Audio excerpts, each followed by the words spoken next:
So the third quarter was giving us two parts. One, we saw very strong margin improvement. That was actually 160 basis points up.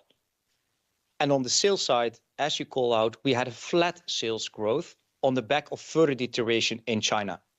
Actually, the rest of the world was in line with our plan and shows solid growth, but China further deteriorated. And that was both in consumer, where we see slowing of consumer confidence, resulting into slower sellout, especially also leading up to the big day 11/11, and as a result, slower sell-in and sales in China. On the healthcare side, we have continued impact of the anti-corruption measures, which actually keep the market at a low point. So that combination really had an impact in the quarter on our total sales globally, and that also caused us to actually adjust our outlook for the full year for sales, including China, to around 1% now. At the same time, we actually said that the margin outlook remains very strong, building on a continued momentum that we have had so far in executing our plan.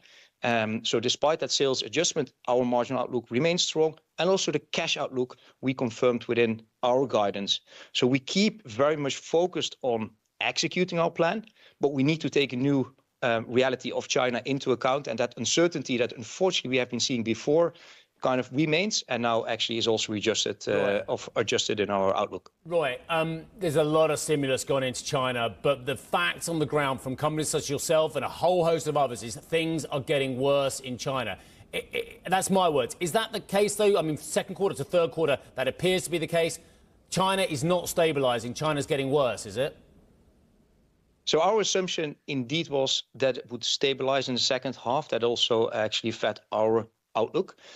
And we saw a deterioration. Now, that is especially on the consumer side, where things also can evolve rather quickly once you see that that demand remains low and then people adjust to that new reality.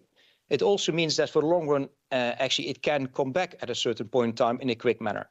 But the visibility is at this point in time very low. So whilst we believe that China fundamentally remains an attractive growth market for us, so it's a matter of when that comes back, not if it comes back. And that currently makes that we need to focus on driving growth out of other places in the world. Healthcare is in a big crisis. 3 weeks ago, I was in Indonesia.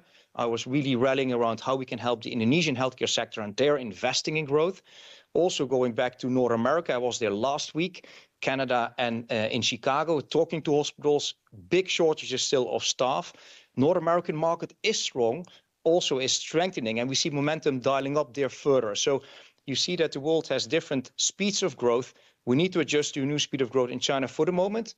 It will come back, but we just don't know exactly when, and that we need to take into account. But we keep focusing on the controllables, executing on our plan. That actually is delivering. And also, if you look to the plan that I launched early 2023, actually planned to date, we are ahead on all the three factors: sales, margin, and cash. But now we need to take that new China reality into account, find more growth opportunities in the other parts of the world, and then also make sure that we keep on that strong margin track that we have been executing against.